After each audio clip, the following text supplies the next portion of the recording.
Hello everyone, welcome to the YouTube channel of CAT by LPT. आज हम अपनी percentage series में आगे बढ़ेंगे। दूसरा लेक्चर हम स्टार्ट करेंगे और आज का जो टॉपिक है दैट इज परसेंटेज इक्विवेलेंस। तो हर फ्रैक्शन का परसेंटेज इक्विवेलेंट क्या है वो हमें याद रखना होगा। और वो याद क्यों रखना होगा ये मैंने आपको पिछले लेक्चर में भी बताया था कि परसेंटेज कैलकुलेशन में वो हमें हेल्प करता है कई जगह, इसलिए हमें फ्रैक्शन के जो परसेंटेज इक्विवेलेंस है उनको याद रखना है। तो स्टार्ट करते हैं।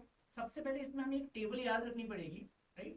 अब इनको कैलकुलेट कैसे करते हैं that I have already discussed in the previous video. जैसे फॉर एग्जांपल 1/2 का हमें निकालना है तो 1/2 इंटू 100 करना है तो 50% डायरेक्टली हम कह सकते हैं। तो टेबल किस तरीके से बनी है? So these are all the basic fractions 1/2, 1/3, 1/4। जैसे 1/2 का 50% होगा। सो लॉजिक क्या है? लॉजिक इज इंटू 100 करना है हर जगह, right. You have to do into 100 and you have to solve it. But हम डायरेक्टली इनको याद करें। So 1/3 into 100 will be 33.33%। Similarly 1/4 क्या होगा? 25% होगा। 1/5 क्या होगा? 20% होगा। 1/6 विल बी 1/6 इंटू 100 16.66%। एक चीज और ध्यान रखनी है, कई बार ये 16.66 ऐसा भी लिखा हुआ आ सकता है 16/2/3। तो इसका भी ध्यान रखना है। These are all same things, okay. 0.66 को I can write 2/3 as well, right. तो मिक्स फ्रैक्शन में भी लिखा हुआ आ सकता है, that also we have to take care. Then 1/7 will be 14.28%. 1/7 is quite important, इसको ध्यान रखिएगा, right? 1/8 will be 12.5%. 1/9 is 11.11%, okay? And 1/10, as you can guess, 10%. अब आगे के fractions देखते हैं। So 1/10 के बाद क्या आएगा? 1/11 आएगा। So 1/11 is 9.09%.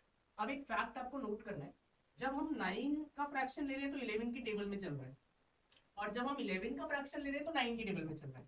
These two are quite important और इसको नोट बना के रखना है और ये हेल्प करेगा हमें ना। देखेंगे कैसे। सो 1/12 विल बी 8.33%। एक चीज और नोट करिए, 1/6 को अगर आप हाफ कर दोगे, इसको अगर आप हाफ कर दोगे यू विल गेट 1/12 डायरेक्टली। तो इस तरीके से इनमें भी आपस में लिंक है, वो भी नोट करते हुए चलते, right. So 1/13 will be 1/13 into 100 7.69%। 1/14 will be half of 1/7। So 1/7 कितना था? 14.28%। को 2 से डिवाइड करोगे तो 7.14% आ जाएगा, right. So this also we can get directly। 1/15 is 6.66%। इसको लिखने का और कोई तरीका will be 6/2/3% also, ऐसे भी लिख सकते हैं, राइट। So 1/16 is 6.25%। इसको कैसे लिखेंगे दूसरे तरीके से? 0.25 1/4 करके, राइट। तो इसको आप ऐसे भी लिख सकते हो। Then 1/17 5.88%, 1/18 is 5.55%, 1/19 5.26%, and 1/20 is 5%. So these are all the percentage equivalents। इस टेबल को हमें याद रखना है। This is very very important for us। अगर ये याद है तो हम इनको क्वेश्चंस में इंप्लीमेंट कर सकते हैं और देख सकते हैं how helpful this is, okay. तो अपन अब क्या करेंगे, क्वेश्चंस की प्रैक्टिस करते हैं और इसको इंप्लीमेंट करके देखते हैं, एक एक करके जो भी हमने सीखा क्या हम उसे इंप्लीमेंट कर पा रहे हैं। तो लेट्स मूव अहेड, आगे बढ़ते हैं क्वेश्चंस पे, ठीक। तो पहला क्वेश्चन है 16.66% ऑफ 900। अभी अपन ने देखा था 16.66 क्या था? 1/6 था। तो सीधे I can do 1/6 into 900 and obviously 150 times चला जाएगा। So answer will be 1। This will be the answer for the first question. देखो कितना इजीली ये कैलकुलेट हो गया rather than doing by the traditional approach। this approach is quite helpful, okay।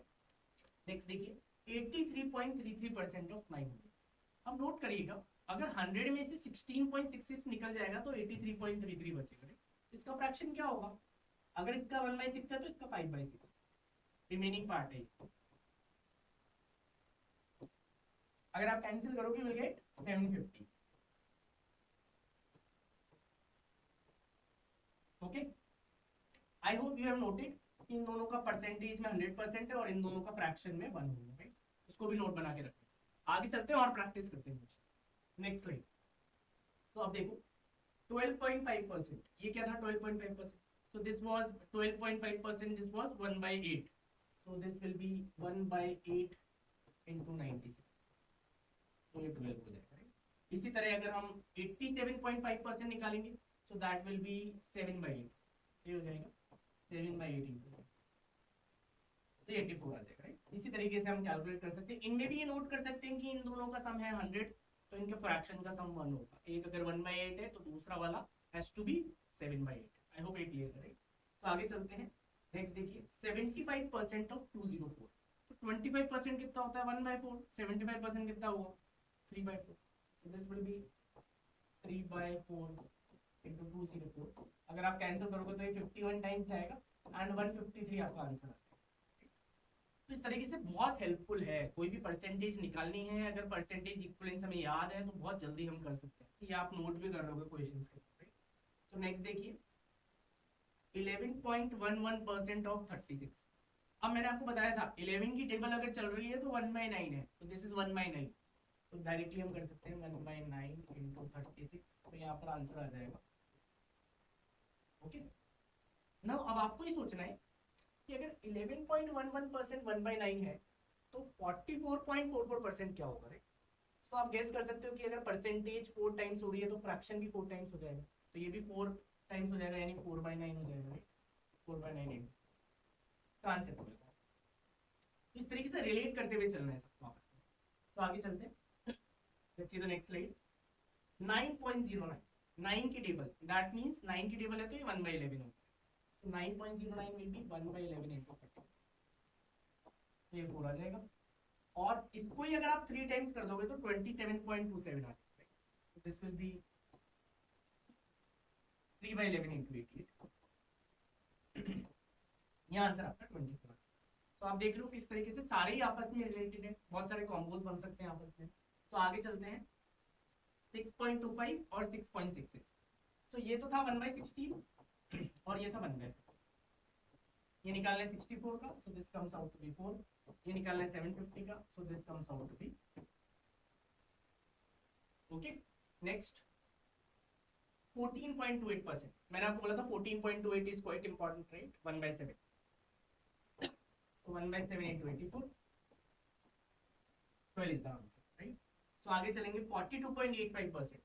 अब यहाँ सोचना है 14% अगर 1/7 है तो 42% कितना आएगा, कहना है 3 टाइम्स 3/7 आएगा, थोड़ा सा आपको सोचते हुए चलना है। तो आंसर विल बी 27। तो I hope you are understanding कि how it helps in our calculation, और बहुत जल्दी हम कोई सी भी परसेंटेज निकाल पा रहे हैं।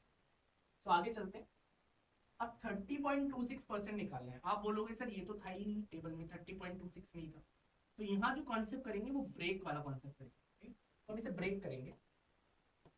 ब्रेक कैसे करेंगे, राइट? तो इसको वैसे 25% अलग कर लेते हैं और 5.26% अलग, तो this was 1/4 and this was 1/19, तो इफेक्टिवली अगर आप इनको ऐड करोगे यू विल गेट 19 + 4, 23/19 into 4, 76, ये फ्रैक्शन आपको निकालना है, तो सीधे you will get your answer as 230। तो होपफुली ये ट्रिक या ये कॉन्सेप्ट आप समझ पा रहे हैं कि ब्रेक करके भी कर सकते हैं अगर कुछ अनयूजुअल परसेंटेज आ रही है, जल्दी आंसर मिले।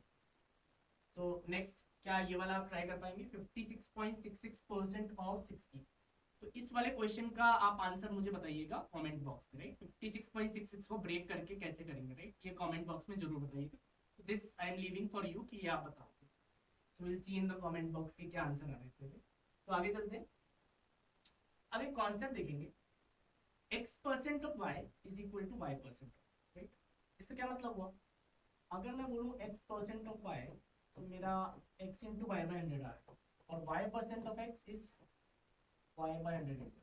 तो देखोगे दोनों में आउटपुट सेम ही आ रहा है, तो अगर दोनों में आउटपुट सेम आ रहा है तो हम अपने हिसाब से चूज करेंगे कि कौन सा वाला कैलकुलेट करें जिससे जल्दी आ जाए। आप पूछोगे सर एग्जांपल दीजिए, तो एग्जांपल देख के देखते हैं कि कैसे मैं बताना चाह रहा हूँ। तो 2 एग्जांपल यहाँ पर आ गए, पहले अपन पहले एग्जांपल देखते हैं। अगर 48% 12.5 का निकालना है तो आई विल गो फॉर 12.5%, क्योंकि आई डोंट नो दिस, मुझे आइडिया नहीं है इसका फ्रैक्शन, इसका फ्रैक्शन मुझे पता है, तो दिस इज 1/8 into 48, तो आंसर विल बी 6। तो आपने नोट करा होगा कि हाँ ये टेक्निक बड़ी काम की है, बड़ा जल्दी इससे आंसर। इसी तरह यहाँ भी स्वैप करके कर लेते हैं, 14.28% ऑफ 231 ये निकाल लेते हैं, तो दिस विल बी 1/7 into 231, और ये कैंसिल हो जाएगा 33 answer. So x% of y is equal to y% of x is quite useful in percentage calculation. So I hope आपने enjoy करा होगा जितने भी हमने examples देखे। So I want to thank you for watching this video. Please like, share and subscribe to this channel. Thank you very much.